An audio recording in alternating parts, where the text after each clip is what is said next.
Kadaise čia buvo veikianti Ignalinos atominė elektrinė. Norėčiau tai pasakyti, bet ji vis dar ten pat.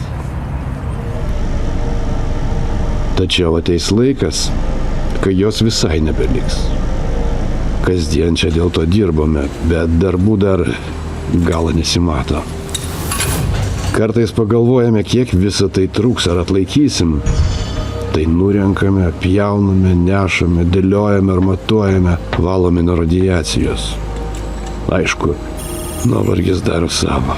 Bet pasidaliname tarpusavyje, kad tai turi prasmę, kad visa tai juk dėl ateities kartų, nes norime, kad jiems būtų saugu. Gera žinoti, kad aš ir mano kolegos prie to prisidedame, prie saugios ir švarios ateities.